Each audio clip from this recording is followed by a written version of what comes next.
그녀는 잡지를 즐겨봅니다. 그는 영화를 즐겨봅니다.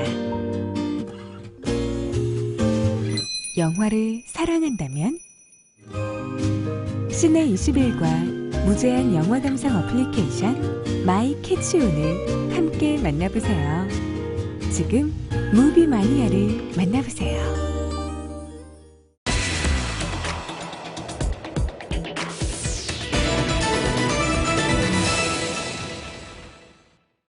재벌은 개 못 준다는 말, 딱 국가정보원에 들어맞는 표현 같습니다.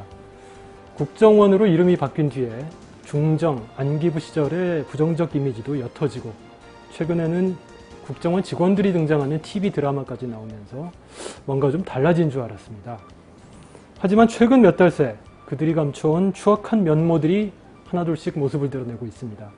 직원들 동원해서 인터넷 사이트에 댓글 달고 직원 신분을 숨긴 채 안보 강연 내보내고 국정원 직원을 꿈꾸는 대학생들 그리고 취업준비생들 생각 고쳐 먹으셔야 되겠습니다. 이번 주 한겨레 21 특집 기사는 퇴행하는 국정원을 다뤘습니다. 이 자리에 한겨레 21 서해팀 김외현 기자 나오셨습니다. 안녕하세요. 안녕하십니까. 21의 생각에는 처음이시죠? 네. 예, 그렇습니다. 네. 김외현 기자는 그 김어준의 뉴욕타임즈의 고정 패널로 출연했던 한겨레가 자랑하는 방송인이시죠. 네. 원세훈 전 국정원장이 금주중으로 구속 기소가 유력시되고 있죠. 혐의가 어떤 거죠? 국가정보원법 구조를 보면 정치 관여 금지 조항이 있습니다. 내용 중에서 보면은 이 원장, 차장과 그 밖의 직원은 정당이나 정치단체에 가입하거나 정치활동에 관여하는 행위를 해서는 안 된다라고 되어 있습니다. 그리고 특정 정당이나 특정 정치인에 대하여 지지 또는 반대 의견을 유포하거나 그러한 여론을 조성할 목적으로 특정 정당이나 특정 정치인에 대하여 찬양하거나 비방하는 내용의 의견 또는 사실을 유포하는 행위를 하지 못하도록 금지를 하고 있는데요. 만약에 국정원 정치 개입 사실이 드러난다면 국정원법 위반이 되겠죠. 그리고 또 중요한 대목은 공직선거법 위반이 될 텐데요. 이 박근혜 새누리당 후보에게, 당시 후보죠, 이 유리한 선거 결과를 이끌어내려는 의도를 가지고 불법적으로 선거에 개입했다, 이런 혐의가 입증이 된다면 공직선거법 위반 혐의도 적용이 될 수 있을 것으로 보입니다. 지금 국정원 사건을 수사 중인 수사팀에서 원세훈 전 원장의 구속영장을 청구하겠다는 의견을 보고하면서 이 공직선거법 위반 혐의도 함께 적용을 하려고 했다고 합니다. 그런데 이 대검 쪽에서는 이 의견대로 법무부에 보고를 했지만 지금 법무부 장관 황교안 장관이 일주일이 넘도록 결론을 내지 않는다는 기사가 오늘 아침에 한겨레에 나왔습니다. 그리고 세 번째로 뇌물수수 혐의도 뭐 있다면 적용이 될 수 있을 것 같습니다. 대형 건설사 하청업체인 한 중소건설업체로부터 원세훈 전 원장이 수천만 원어치 금품을 받은 정황도 검찰이 수사 중이라고 하는데요. 10여 차례에 걸쳐서 순금, 뭐 비싼 가방, 명품일까요? 옷, 또 건강식품 같은 이런 뭐 물품을 받은 정황이 있다고 합니다. 그리고 이 업체 자체가 비자금을 조성한 것으로 드러나기도 해서 이 비자금이 혹시나 로비자금으로 사용됐을 혐의에 대해서도 검찰은 수사 중이라고 합니다. 선거법 위반 혐의 같은 경우에는 어떤 의도성이 입증이 돼야 되는 거군요. 그렇죠. 그 법무부에서 선거법 위반 혐의의 적용을 꺼리는 이유는 어떤 건가요? 지금 말씀하신 대로 이제 그 의도 때문일 텐데요. 만약에 의도가 있었다면은 뭐 문재인 후보를 당선시키기 위해서는 아닐 거 아닙니까? 만약 이제 박근혜 후보를 당선시키기 위해서일 거라고 추정을 할 수 있는데, 뭐 그렇다면은 이제 박근혜 후보가 당시 후보가 당선이 된 상황에서는 이게 참 곤란할 수밖에 없죠. 검찰로서도 법무부로서도 이 현 정부로서도 굉장히 곤란할 수밖에 없는 난감한 상황이고 황교안 법무장관 이걸 뭐 미루고 있다든지 이런 상황에 맞물려서 이게 의혹이 증폭되는 그런 상황일 수도 있을 것 같습니다. 장관이라는 정무직 공무원으로서 자기를 임명한 대통령에게 정치적인 부담이 돌아가는 것에 대해서 굉장히 부담스러워하고 있다고 보면 되겠네요. 네, 알겠습니다. 원 전 원장이 검찰 소환을 앞두고 야당 정보위원들에게 일일이 전화를 돌렸다면서요? 어떤 내용입니까? 뭐 좀 정황으로 봐야 될 것 같습니다. 야당 이제 국회는 여러 가지 상임위원회가 있지 않습니까? 네. 각 상임위원회들이 정부 부처들을 담당하게 되는데요. 그중에 국가정보원, 국정원을 상대하는 상임위원회는 정보위원회입니다. 정책래 의원 본인이 이제 한 얘기인데 야당 의원들한테 전화를 일일이 하고 있다는 겁니다. 지금 원세훈 전 원장이 야당 의원들한테 전화를 일일이 하고 있는데 야당 의원들은 받아주질 않는다는 거죠. 원세훈 전 원장이 이런 식으로 계속 민주당이 길게 끌고 가면 뭐 민주당도 좋을 게 없지 않느냐 이런 얘기를 했다는 겁니다. 뭐 검찰 수사 준비하랴, 뭐 자기 앞가림하기도 바쁠 텐데 뭔가 좀 믿는 구석이 있었던 건가요? 어떻게 그런 얘기를 야당 의원한테? 이제 네. 믿는 구석이 있다면 만약에 있다면 네. 이제 뭐 아까 우리가 얘기했던 그 정황상 원세훈 전 원장은 박근혜 당시 후보에게 유리한 일을 했기 때문에 일종의 공신인 거죠. 공신이기 때문에 현 정부에서 원세훈 전 원장을 돌봐주지 않을까 하는 뭐 그런 추측 또는 음모 이렇게 뭐 추리는 할 수 있는데 글쎄요 설마 혹시 뭐 박 대통령의 약자분 하나 잡고 있나요? 글쎄요. 그러니까 어쨌든 네. 원세훈 전 원장은 박근혜 대통령의 사람이 아니라 그렇죠. 이 이명박 전 대통령의 사람이지 않습니까? 네. 뭐 그런데 퇴임한 이명박 전 대통령을 믿고 이런 얘기를 이렇게 협박을 한 건지는 글쎄요 모르겠습니다. 제 생각에는 그렇다기보다는 이게 아무래도 좀 자기 자신의 급박한 처지를 설명하려다 보니 좀 극단적인 용어를 쓴 것 아닌가 뭐 그런 생각도 듭니다. 네. 원 전 원장이 전임자들과 달리 노골적인 정치 개입을 독려할 수 있었던 이 배경이 뭘까요? 노무현 정부 때는 독대, 그러니까 직접 보고라고 하는데 독대를 받지 않았다고 뭐 노무현 정부 관계자들은 이야기를 하고 있습니다. 네. 그리고 이명박 정부 들어선 이 독대가 부활을 했다는 거죠. 독대라는 거 이제 대통령과 국정원장이 단 둘이서 만나는 겁니다. 네. 그렇다면은 그 김성호 전 원장 때는 얼마나 자주 했느냐? 뭐 주 1, 2회 했다는 얘기가 있어요, 네. 예전에. 근데 이제 원세훈 전 원장 같은 경우에는 그게 더 빈도가 높아졌다는 겁니다. 더 굉장히 자주 하게 됐다는 건데 뭐 수시로 했다는 표현을 씁니다. 얼마나 자주인지 잘 모르겠는데. 네. 어쨌든 근데 이렇게 둘만 앉아가지고 이렇게 뭐 녹화하는 텔레비전도 없었을 테고 뭐 기록물로 남을 가능성이 없진 않겠습니다. 어쨌든 둘만 만나는 건데 둘이서 무슨 얘기를 했을지 모르는 거죠. 그러면 굉장히 이제 친밀도랄까요? 그게 이제 높아질 수밖에 없는 상황이죠. 뭐 워낙에 원세훈 전 원장은 이명박 전 대통령의 핵심 측근이었고 그렇죠. 최측근이었고 네. 그다음에 이제 독대가 이루어지면서 그런 관계가 계속 높아졌을 것으로 추정은 할 수 있을 것 같습니다. 이 정보기관장의 독대 보고라고 하는 것도 결국에는 이제 대통령이 원해서 이루어졌을 텐데 사실 이 그렇겠죠. 독대 보고가 부활할 때부터 우려가 많았단 말이죠. 맞습니다. 네. 어떤 문제들이 있나요? 유시민 전 장관이 이 2009년 뭐 참여정부, 노무현 네. 정부의 핵심 관계자라고 할 수 네. 있겠죠. 2009년에 한 강연에서 이런 얘기를 했습니다. 노무현 전 대통령은 국정원장 독대 보고를 한 번도 받은 적이 없다라고 네. 전제를 하면서 필요한 보고들을 받기는 했지만 다 누군가 있는 자리에서 받았다. 최소한 비서실장, 보좌관, 관련 장관이나 이렇게 뭐 반드시 제3자가 있는 자리에서만 보고를 받았다. 네. 왜냐하면 국정원장의 독대 보고를 받으면 권력의 속성이 나타난다는 겁니다. 예를 들어서 장관이 국무회의에서 보고할 내용까지 국정원이 미리 파악을 한다. 그 보고 내용이 담고 있는 정책의 장단점 분석과 평가까지 덧붙여서 국정원에 보고서를 낸다. 장관들도 국정원 보고서가 미리 다 올라간다는 걸 안다. 그렇게 되면 장관들은 대통령이 이미 다 파악하고 있다고 생각하고서 국무회의에서는 제 목소리를 내는 게 아니라 대통령 말씀을 받아 적기에만 네. 바쁘게 된다. 정부 각 부처가 다 무력화되고 자율성을 상실한다. 대통령이 한번 거기에 의지하기 시작하면은 대통령이 통치하는 게 아니라 국정원의 보고서가 국가를 통치하게 된다. 그 위험이 도사리고 있다. 네. 이게 유시민 전 장관의 지적인데요. 뭐 일리 있는 내용이라고 저는 네, 생각합니다. 그렇군요. 사실 남들이 못 보는 어떤 정보를 자기만 볼 수 있다고 하는 것도 굉장히 큰 매력적인 일이죠. 네.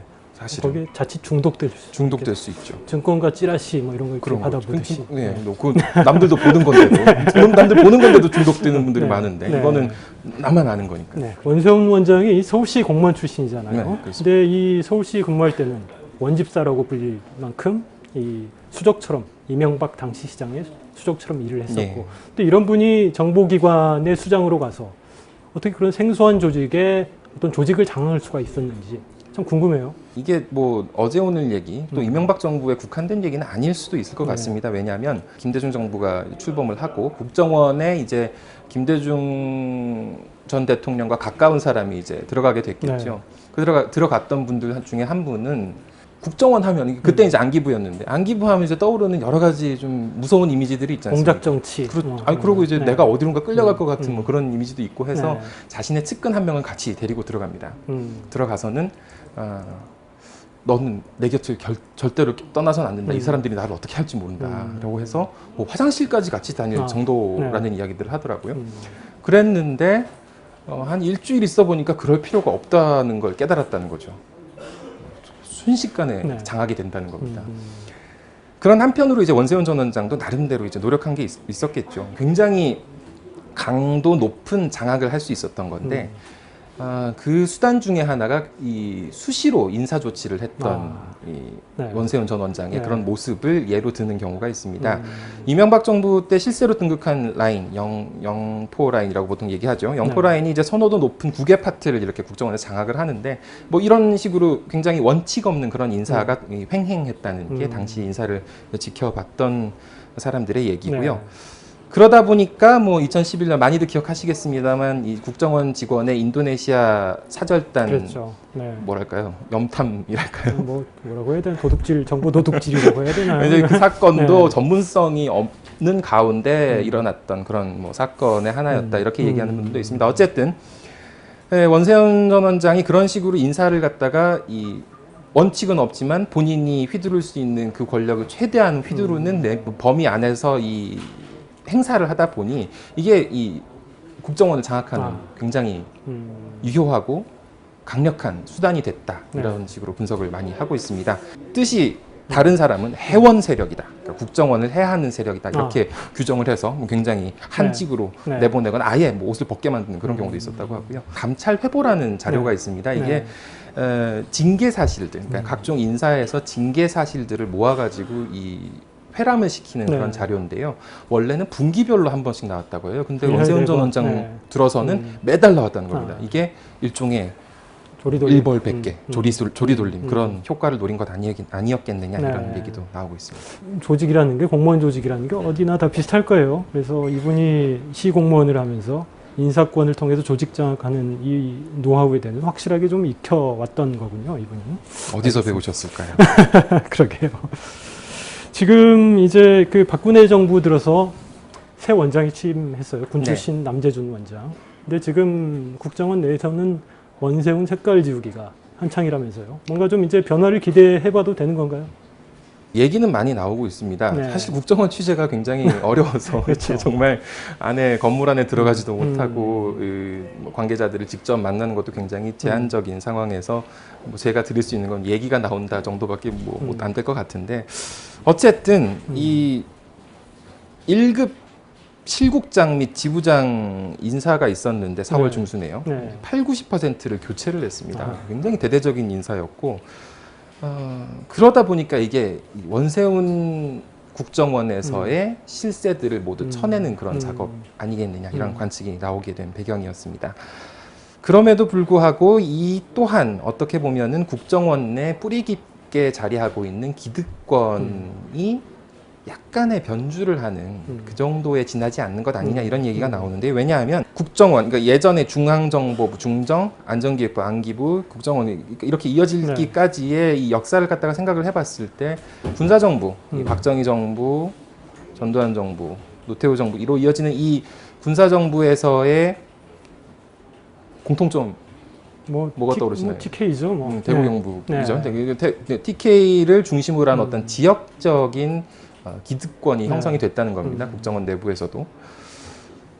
그러다 보니까 이게 유일하게 한 번 뒤집힌 게 이제 그 김대중 노무현 정부 때였고 다시 이제 이명박 정부 때는 TK가 다시 이제 이걸 회복한 것에 불과하고 잠시 이명박 정부 때 이제 원세훈 전 원장이 4년 동안 국정원장으로 재직을 하지 않습니까? 이게 길어지다 보니까 중간에 이제 분할을 했다. 뭐 이를테면은 원세훈 전 원장을 중심으로 하는 원세훈계, 그 다음에 최시중 전 방통위원장을 중심으로 하는 최시중계, 이렇게 분화가 돼서 원세훈계가 살아남고 최시중계는 밀려났다가 이번에 정권이 바뀌면서 다시 최시중계가 박근혜 대통령과의 친소 관계와는 상관없이 돌아오고 있다, 뭐 이런 얘기들을 하고 있습니다. 그래서 얼마나 사실인지는 사실 뭐 짚어봐야 될 대목이겠습니다만, 정권과 짝을 이뤄서 뭐 어느 계파가 올라서고 어느 계파가 이거는 어떻게 보면은 뭐 정치 중립을 지향하는 그런 조직의 모습과는 거리가 멀다고 볼 수 있겠죠.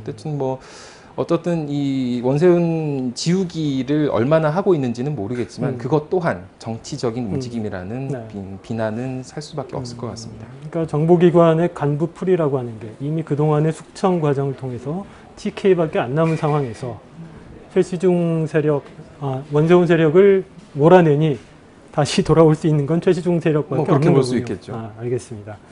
결국에는 이제 인적 물갈이에도 한계가 많다는 건데, 그렇다면 남은 건 조직의 대수술밖에 없지 않겠어요? 제도적인 계약을 해야 된다는 얘기죠. 국정원 개혁과 관련해서는 그동안 여러 그 제안들이 나왔는데 이게 잘 될까요?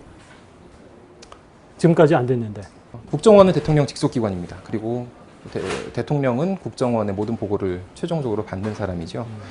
그리고 지금 이 국정원을 둘러싼 여러 가지 논란들의 가장 첫 단추는 국정원 직원 댓글 사건이었고, 그 사건은 박근혜 대통령이 당선된 선거 과정에서 불거졌던 그런 사건이었습니다.